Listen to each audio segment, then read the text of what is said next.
Hello, everybody, and welcome to Mrs. G's Storytime. We are reading Where the River Begins by Patricia Sanjan with permission of Moody Publishing Company, and we are on Chapter 11, The Source. Francis listened every night, and because it seemed like an interesting story, he learned a lot.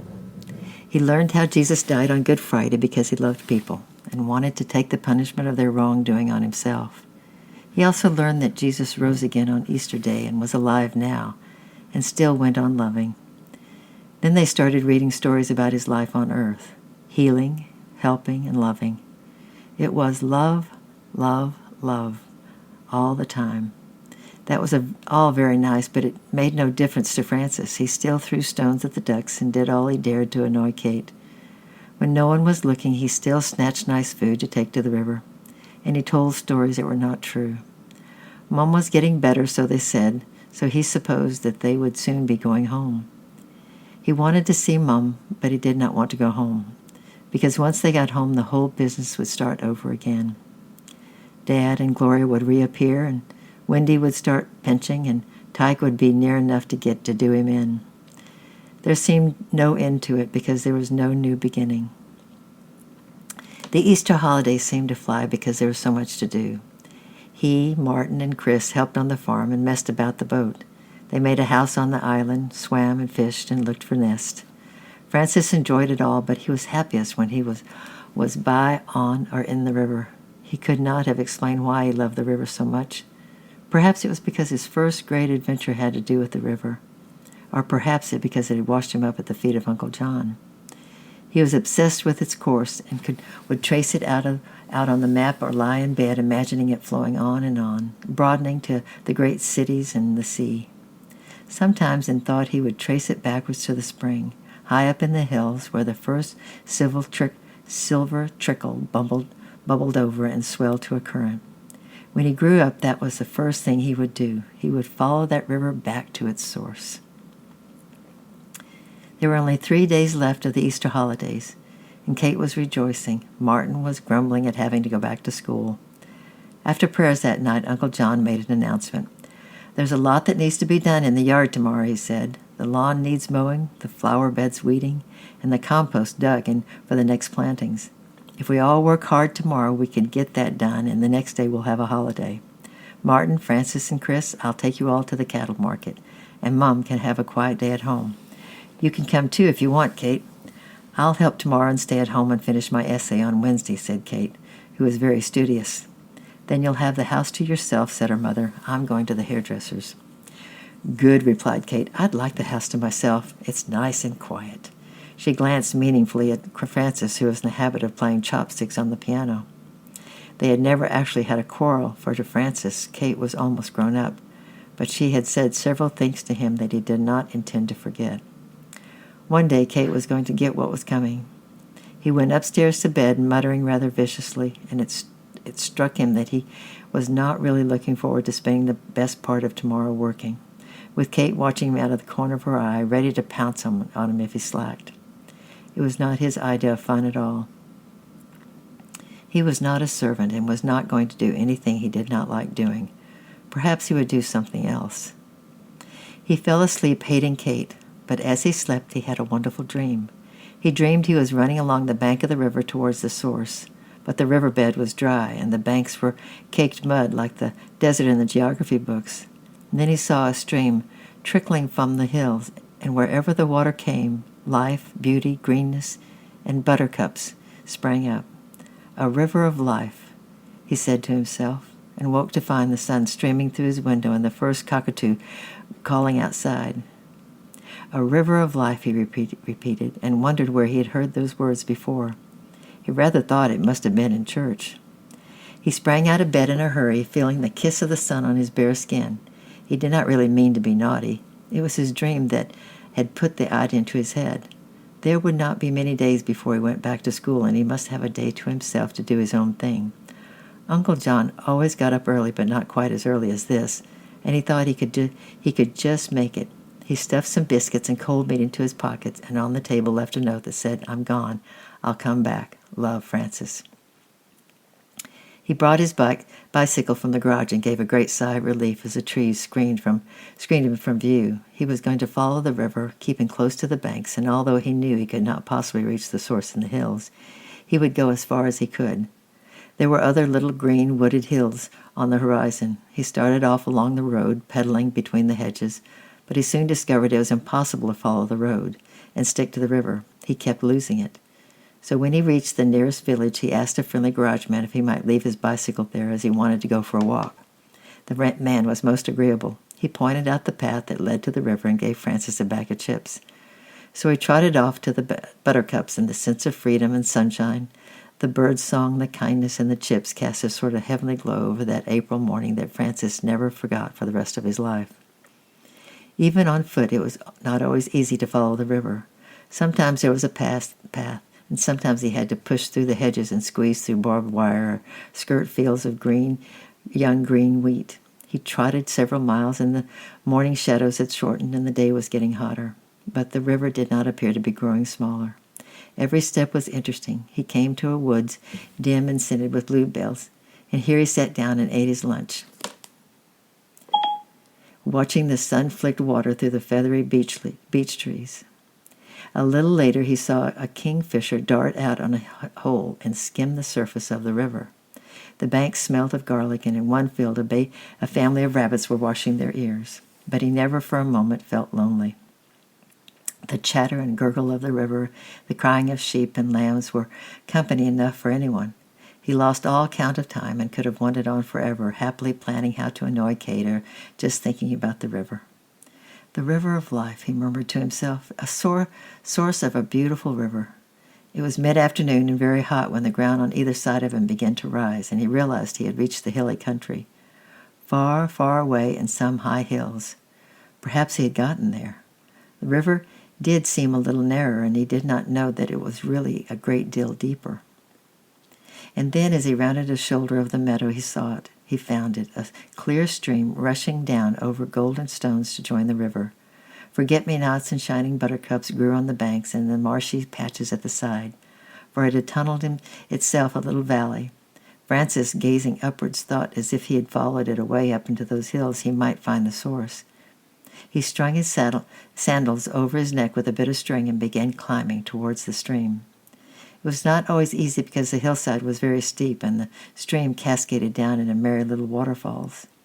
Sometimes he had to pull himself up by bunches of fern and grass, and sometimes the land flattened out into daisy-starred pasture land. The river was below him now, a sparkling river, a ribbon winding between weeping willows and alders until it disappeared between another fold of the hills. He would have to wait till he grew up to track that river to its source, but this one was within his grasp. He just had to climb to the top. He was nearly there. He had now reached a sloping field that seemed to him greener than any field he'd ever seen before, and all over it were skipped lambs and sheep lay grazing. It was nearly shearing time, and their full fleeces seemed white as the fluffy clouds above the hilltop. It was as easy going from here onwards, because the stream laughed its way through the pasture and led to a house that sat right on the crest, sheltered by a thicket of larches. Perhaps the man who lives in that house looks after the source, thought Francis, hurrying on. But I'm going to find it by myself first. It was not at all difficult now that he had come so far. Just by the house was a stone trough set in the ground full of water. Just above it, near the roots of the tree, was a shallow, bubbling well with a pipe where one could fill buckets, and the water that bubbled up in the well was spring water, clear as crystal. The ferns, forget-me-nots, and periwinkles that grew around it were longer, greener, and bluer than any had ever seen before. He sat on the little wall of the well and dangled his bruised feet in the water and looked around him. The wind-swept larches leaned towards the south, and their crimson tufts jeweled the new green. Far below lay the great plain with its wheat fields, farms, wooded pastures, river, valleys, villages, and the church spirals. Francis could see most of the way he had come, but he thought it would not be too difficult to get home again. He had no idea how late it was. "Hey, you young vermin, what are you fouling up my spring water with your dirty feet? Take 'em out of there before I set the dog on you." Francis leaped up, and the angry shepherd, seeing how small he was, spoke more gently. "Now, where did you come from?" he asked. "You don't be from these parts, and did all ever to teach you about fouling up good spring water? Don't you ever let me catch you doing that again." "Sorry," said Francis, keeping his eyes on the panting collie. I didn't know. I followed the stream all the way up from the river, and I followed the river all the way from Rockley. Is this the true source, and does it belong to you?" "Rockley," repeated the shepherd. "That's a long way for a little chap like you to come all alone." Francis nodded. "Did you find this source," he said, or did you dig it? "Did you see clear bubbling water out of the ground?" The shepherd chuckled. He was beginning to like this wet, dirty little apparition. And the spring was a source of pride of his life, and had been the pride of his father's life. "You'd best come inside," he said. "My woman will tell you all about it. I'm busy. But what I'm thinking is, how did you figure out getting back to Rockley tonight?" Excuse me. "I left a bike somewhere," said Francis vaguely, "in the next village along the road. It's called Upper Bridge. I just need to get back there." He had followed the shepherd into the stone kitchen where the bright-eyed little woman had made a pot of tea, and a tame lamb lay on the hearthrug. Visitors were few on that lonely hilltop where her husband kept the sheep, and she seemed pleased to see Francis. "Look at this, Mother," said the shepherd with a wink. "Found him fouling up the spring with his dirty feet. He'll follow the river from Rockley, and what I'm asking is, how's he getting back? No more than a couple hours till sunset." "The mailman'll take him," said Mother calmly. "I'll run him down to the mailbox in a half hour. The truck goes right into Rockley. Sit down, Sonny, and have a cup of tea." He was very hungry indeed, and started off with a package of buns with the best will in the world. The shepherd, gulping down his tea, made his farewells. "Mother'll tell you about the spring," he said, "but remember this. Sheep won't drink from fouled water. Never you foul a spring. And I'll be getting back to the sheep. So long, son." Francis sat on the rug beside the tame lamb and asked questions. He learned that years ago the shepherd's father had climbed the hill in the time of drought and found a winding patch of deep green grass at the edge of the wood. So he learned that it was a water deep down, tunneling into the ground and a watering the roots. So he dug down deep. The water was all fouled with mud and dead leaves and roots trees, but he cleared it and dug a spring a little further down.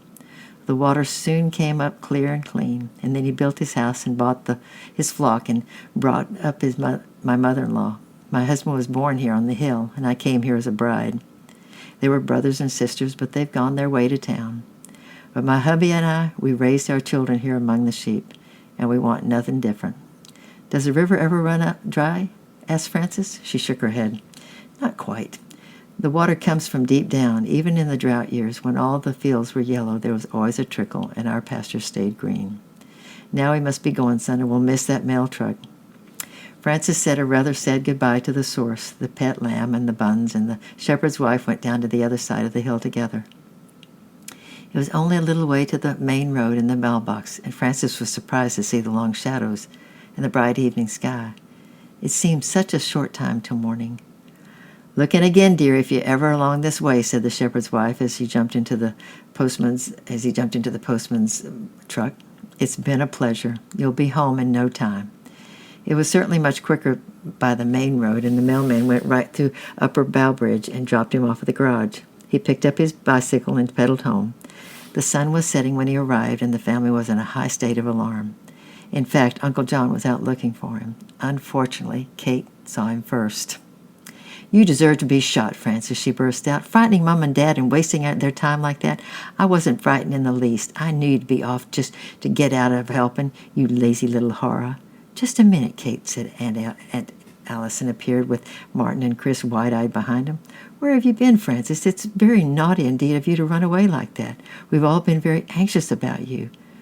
Francis gazed at her. He had a wonderful day, but he was not going to talk about it in front of Kate. He had not done anything naughty. Later on, when they'd all stopped being cross, he would tell Auntie Allison about the source.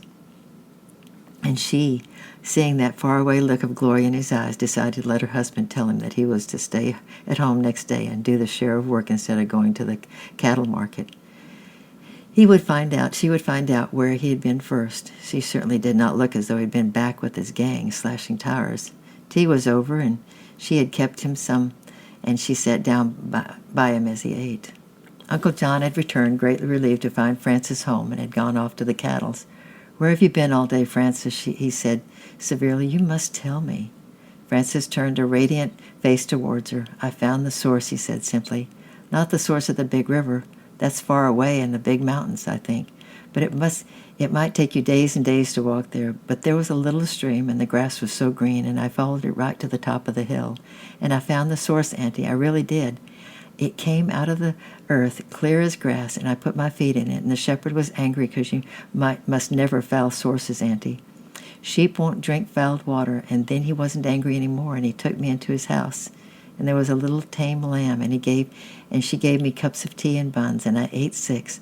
"Who did, Frances?" "The shepherd's wife. She feeds the pet lamb, and her father found the spring, and it was deep underground when the grass was green, and he cleared away all the mud and muck and the dead leaves and the water bubbling up clean. They've lived there ever since, and it's never dried up, not even in drought. And the grass is always green. I came home in the mail truck. Oh, and the garage man gave me a bag of chips, and I saw a kingfisher and lots of rabbits, and oh, I forgot. I picked you some forget-me-nots. They're in my bicycle basket, and I think they might be dead." She smiled and rumpled his hair. "You've had a wonderful day, Frances," she said.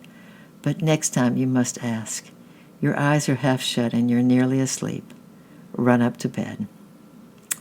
Wasn't that a sweet ending? And tomorrow we're going to read chapter 12, The Tulip Bed.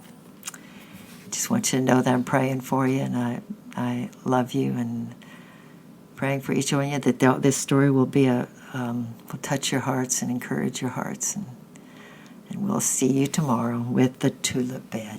Bye-bye.